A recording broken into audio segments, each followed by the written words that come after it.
Just getting organized. Hello. Questions? Tony, does the executive order allow researchers to do anything new, anything they couldn't do under current guidelines? Well, what it does, the stem cell guidelines expand the range of pluripotent cells. I think what it does is it acknowledges that there have been some changes within embryonic stem cell science. In the past, if you were looking for pluripotent cells, the one and only acknowledged source were human embryos, and that obviously raised ethical questions, which led the president to promulgate guidelines back in 2001.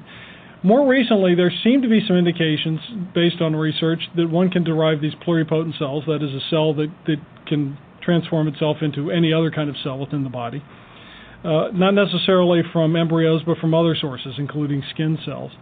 What this does is provide a basis for trying to enhance the number of pluripotent cell lines available to researchers using the NIH. Now, the NIH is going to have 90 days to put together requests for proposals and try to establish a procedure where you have peer-reviewed science based on the likelihood of clinical benefit and running through sort of the normal traps. So what this really does is acknowledge that there has been, at least based on the literature, some indication that we may be on the verge of some pretty extraordinary breakthroughs in medicine.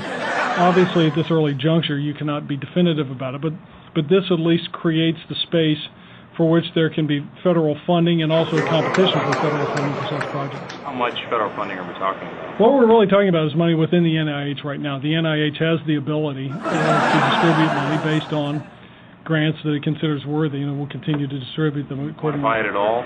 You have to look at the NIH budget. Because there's no additional money, isn't the executive order a way to blunt criticism because so many Americans favor stem cell research after the president's veto?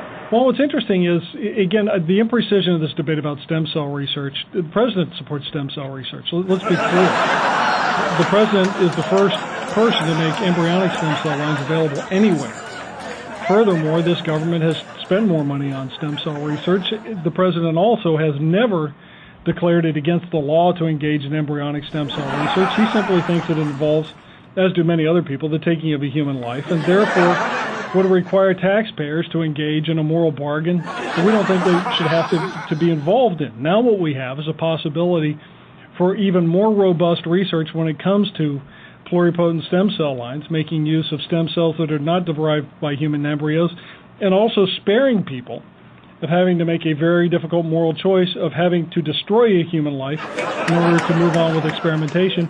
That may in the future not be necessary at all. That's a big breakthrough. But is it a way to try to kind of counter critics who are... No, because I think what happens is the critics quite often who make those complaints are, whether deliberately or not, misstating the nature of the president's commitment to stem cell research and paying little or no heed or giving no credit to the president's unique and unprecedented role in supporting stem cell research. Well, here's one of these critics today, Tony. Senator Clinton said, "This is just one example of how the president puts ideology before science, politics before the needs of our families. Just one more example of how out of touch with reality he and his party have become." Boy, that sounds awfully general. You want to read that again for me? This is just one example of how the president puts ideology before science. Okay, stop right there. This actually is the president putting science before ideology. There are many people who believe that you have to force taxpayers into making a choice of destroying a human life, destroying an embryo, in order to proceed with embryonic stem cell research. That would be an ideological position. What the president is taking is a scientific position that says no. Fortunately, if you've been looking at the literature, there appear to be a couple of recent papers that indicate that you don't have to make that very difficult moral choice, but furthermore, to the extent that there is embryonic stem cell research, it's being done not because Bill Clinton made it possible, but because George W. Bush made it possible. So, as for the first claim, it is factually untrue, but please proceed. Politics before the needs of our families. Politics before the needs of our families.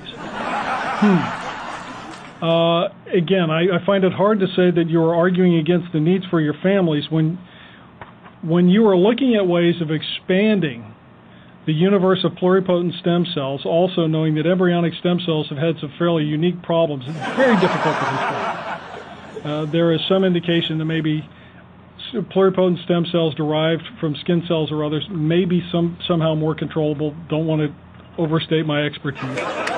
But in point of fact, when you build a regimen that says we're going to give you more options in terms of pluripotent stem cell lines, we are going to do it on a peer-reviewed basis. We are going to try to rank order them in terms of clinical benefit. Strikes me that that's a way of saying we want to help get the most bang for our buck in saving human lives. Just one more example of how out of touch with reality he and his party have become.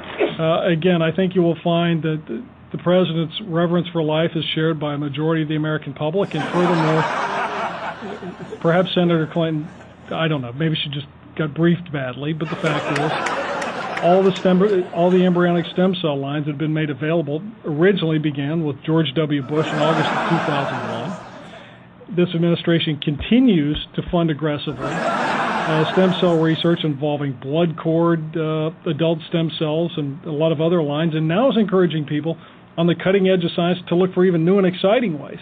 Rather than being mired in a debate that itself is caught up in the abortion debate in this country, the president is saying there is a way that we can move ahead without getting caught in this politically divisive debate and offer, we hope in the long run, real hope for men and women who suffer from degenerative or other diseases. But the point of fact is, it does allow us to go ahead and look for more options that in fact would not be made available if we were mired in rehearsing the old political debate. Can you just talk about the president's use of his veto? He's used it twice for stem cell legislation. He's used it once for the Iraq bill. But can you talk about the future use of the veto pen, and perhaps is it going to be more prevalent soon? It very well may be. I mean, we have issued a series of statements of administration policy, and we've got others that we're considering. Made it clear that we want to be holding the line on spending, and the president has laid out an overall level of spending for the year. He's serious about that. There are other bills in which people may try to put in amendments that the president would consider inappropriate.